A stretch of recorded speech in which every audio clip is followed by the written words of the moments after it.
I recommend this course to anyone who wants to create their own work. I think you gain a lot of knowledge, otherwise it would be very difficult to get it from other sources like online or other places, because everything is in one package, and the business consulting has been like specified and tailored for me.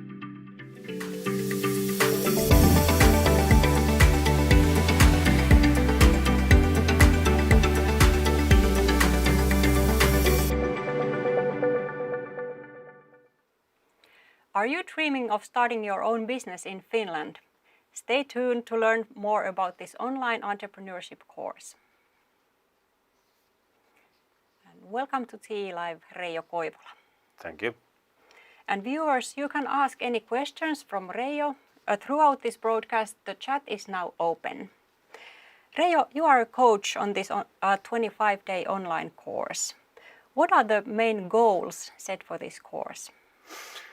Well, the target is, of course, that the startup entrepreneur becomes an entrepreneur, or notices that it's not worth it. That's also a very important choice to make. That's why the course is important, that people may notice that my idea is just not worthwhile. It doesn't give me the things I want. But of course, the target mostly is that how to do it and solve the problems, because that sometimes also the ideas also change. But the goal is to make these new entrepreneurs to Finland. But so that one could attend a course just like to test the idea somehow? Basically, yes. Testing is maybe a bit wrong, but you get a lot of sparring because the coaching that is happening, like on one-to-one coaching that is happening during the course. So you get a lot of information and opinions that, well, have you thought about this? Have you thought about that? Okay. And maybe solve those problems there as well. What are the goals that an attendee should have when coming to the course? Well, there's always the passion. You need to want to be an entrepreneur. There are, of course, these stories that everybody knows about startup entrepreneurs who make the exit plan before they make the entry plan. Sure. So that doesn't work, really. First make the entry plan, then you can start thinking about the exit in 5 years. But the passion and, of course, the will to learn, or the ability to learn, or capability to learn. You want to learn something new. If you go there, just hang around and, well, I know all this stuff already and I'm not interested, that doesn't get you anywhere. And speaking about willing to learn and wanting to learn, from your point of view, what is the most important content on this course? Of course, it's the entity, the whole thing, because you get a lot of information about, a lot of bits and pieces of information about several things. And many people know parts of them already, some know nothing, some know most of it. But the most important content is to understand the variety, understand the different parts, different views and different ways. How many different parts are there in a company? Because very often startup entrepreneurs think that, okay, I have a great idea and I just get some money for it and then poof, magically start running. And it doesn't. There are so many tiny little things you have to take care of. So I think the biggest thing is the whole thing. What kind of teaching and learning methods are used in the course? Well, teaching is perhaps a bit wrong, but if we use that word, it's online, as you said in the beginning, and we call them webinars, but they are basically lectures, and they are live online. They're also recorded, so in case somebody, for some good reason, is away for the lesson, then you can check it out later. And then there's this perhaps even more important thing, which is the one-on-one coaching, where, as in the briefing, Amir said that you get this personalized advice how to bring your entrepreneurship forward. Are there some strict and specific timetables, deadlines, or so on? Yes, of course there's a schedule. Scheduled, the webinar, the code lessons are scheduled. Typically they are around 3 hours a shot. That means that 2 1.5 hour sessions with a break in between. And then they are scheduled, but then these one-on-one coachings where people talk to each other, like the coach and the student, if you can say so, they are then chosen by typically it goes like that the coach gives a schedule where you can book your time with the coach. So you can choose the time which suits the student's time schedule best. Do the students also work in groups? No, not in, well, like not in the way that group work is traditionally thought, but during these lessons we typically discuss about things like in a group, because the whole group is there. There might be 10, 20 even people around Finland, from Finland in the course, and I think that's one method of group work, that we spar each other. So we ask to somebody's idea, what do the others think about this, and how do you see this? Would it work in your location, and so on. Could you give some estimated number and how many hours per week or day should an attendee pay to this? Yeah, typically there are maximum 3, but normally 2 lessons during the week. Can be also 3, and they are full working days, because most of the work is done outside those lessons. Lessons give the information how to do it and what to think about it, and then you have to use your own time. So it's a pretty full course, and I mean 3-hour lesson means basically at least 8 hours working day, because you have to do the stuff and you write your business plan, which is of course the sort of output from the course. So yeah, it's not light, let's put it that way. It's not light entrepreneurship. Yes, quite an intensive 25 days. Yes. Next, we'll hear Amir Abdi's story of becoming an entrepreneur. Terve. My name is Amir. I moved to Finland in 2009. I got a degree in media studies from Tampere. And I didn't manage to enter the job market in a job that I wanted after graduation. So I also started studying a master's degree in art and design. After graduation, it was very clear for me that I want to create my own job, and that was the path that I was taking during my studies. But actually, what I learned during all my studies in university, it was we didn't have any courses specifically talk about like what it takes to become entrepreneur. But during the course organized by TE, I learned a lot of how to take care of all the practical things. Taxing, accounting, marketing, and so on. It was a very concise and condensed course, full of materials to work with. And since my wife, she's a yoga teacher, I decided to bring her teachings to digital platform, like to mobile phones, to websites, and widen her students with the help of creating a digital foundation for the classes. And it's been very good because I have been able to take advantage of my skills and what I can do and I can offer. And also it's been good to create a sense of like a health and well-being for the family and also people who who are in touch with that. So I established Ashtanga Yoga Home, and right now I'm in city of Mysore, India, which is the capital of Ashtanga yoga, and I'm hoping this business trips brings a lot of like materials in terms of marketing, and also I can shoot videos here and also education purpose. So it's been very good to be here also, and looking forward to come back in Finland very soon and continue the rest of the work there. I recommend this course to anyone who wants to create their own work. I think you gain a lot of knowledge. Otherwise, it would be very difficult to get it from other sources like online or other places, because everything is in one package, and the business consulting has been like specified and tailored for me.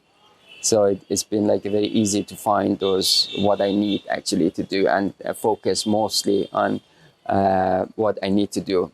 But there is many things to take care of. Yeah, thank you.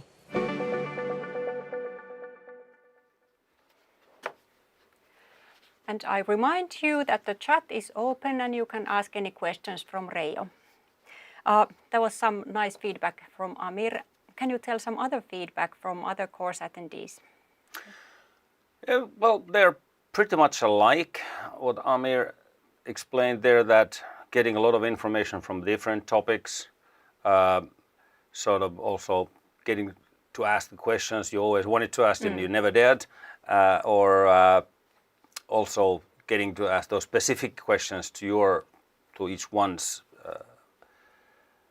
entrepreneurship or business, especially on those one-on-one coaching. So it's a pretty good combination in that way, that you get this generalized idea and then you get these one-on-ones.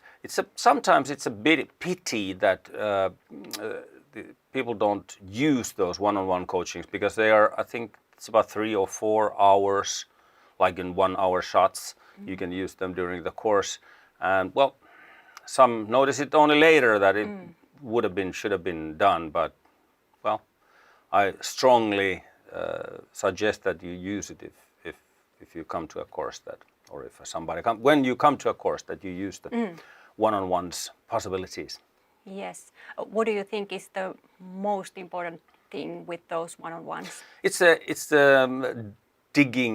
diving into those specifics of that person's business, because you cannot do that during online where everybody's there. You cannot go very deep that, okay, what about that and what about that detail, and you know, business is all about details. It's there's, of course there are these main things, but the details are still the most important stuff. During this 25-day training, a participant will make a practical business plan. What kind of a plan should one have before attending the course? Well, not necessarily any kind of plan. Idea. You need to have the idea. Perhaps it would be good always to ask around a little, that what if I would do a thing like that, would you buy it, or would you be my customer, or whatever the business is. Because the business plan itself is created during the course. Of course, if somebody has already one made earlier somewhere, it's totally okay. You can use that information and add to that, or use that if it's current or if it's valid. So there is no need for a specific plan but idea perhaps, and then the idea develops during the course. The business plan is not actually, it's not a plan which you follow then to the last before you die. It's the idea of the business plan is that's the best guess at the moment, and then it develops. Right. But then the idea of the business plan as well is that you think about these different sides of the business. So it makes you think them, because there are questions that, okay, what do you think about customer-specific marketing? What is the idea, and what do you think about financing, and how much sale? What is your sales budget, etc. Are there some limitations of business ideas, or could they be from any field of business? They can, and they are from any field. So there are no limitations, of course. It's a variety of things. There has been, well, mostly nowadays it's service business. It's not like production business, like it probably was like 30 years ago, Yeah. or 20. So it's service business is way up the biggest, easily the biggest part of the course members businesses, but it can be anything. How important it is that the plan is somewhat concrete, or could it be like very flexible at the end of the course? Well, it can be really concrete and then it becomes flexible after the course, or it can be really flexible and it becomes very tight after the course. It changes. I mean,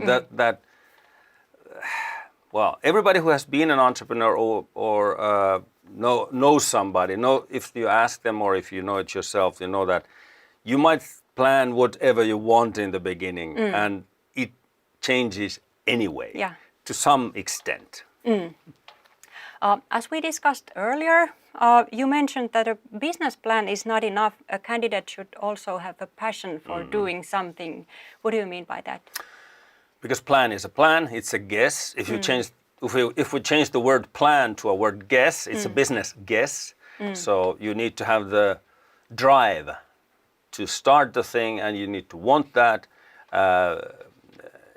One mistake that many do is that they think that government somehow magically supports startup businesses and gives money for free. Well, as a startup grant, yes, but that's not for the business, it's for the person. So it is not something that you just do with your left hand. You need to have the passion, you need to have the drive. It's a standard job, but just an addition to that it's yours. As a coach, how can you tell someone has a passion for doing something? Well, you can't. You can't be sure. It's sometimes very visible, or you can hear it that yes, this person is. But sometimes people are cautious and they still have the passion.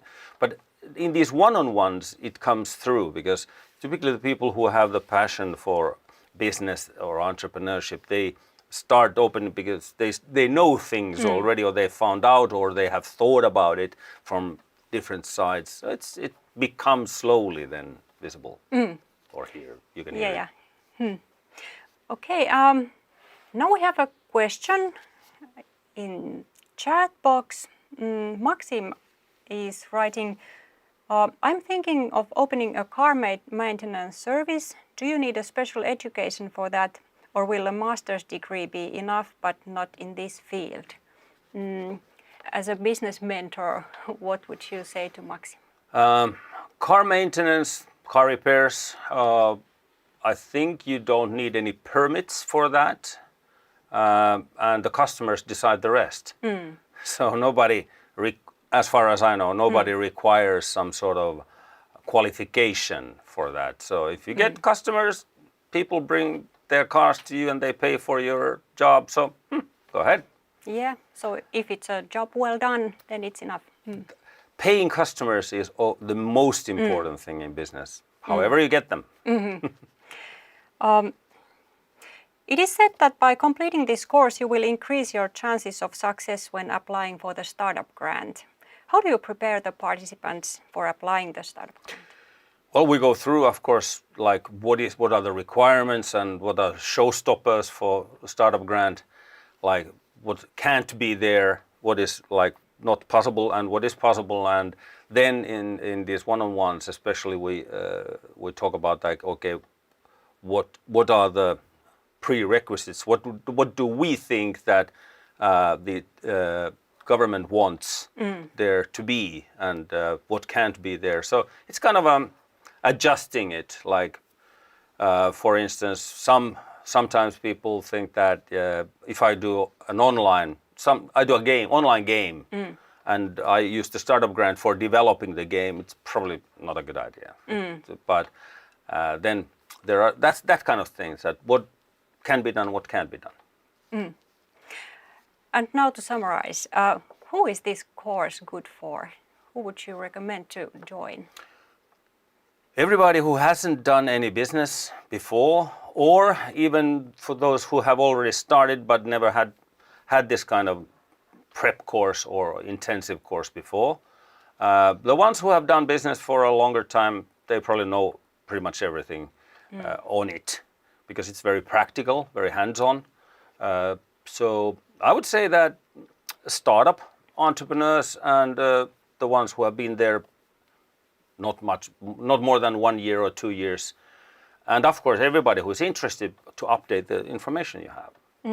Have you noticed that the people network when they attend the course, and that is like a We try to support that, because actually that's the first potential customer group they have, that they have the group there. So I tell them that, hey, try to sell to each other this. And also sometimes it happens that they pair up, like they have two businesses which support each other. So, and they're from the same location, for instance, then they start to do something together. Yeah.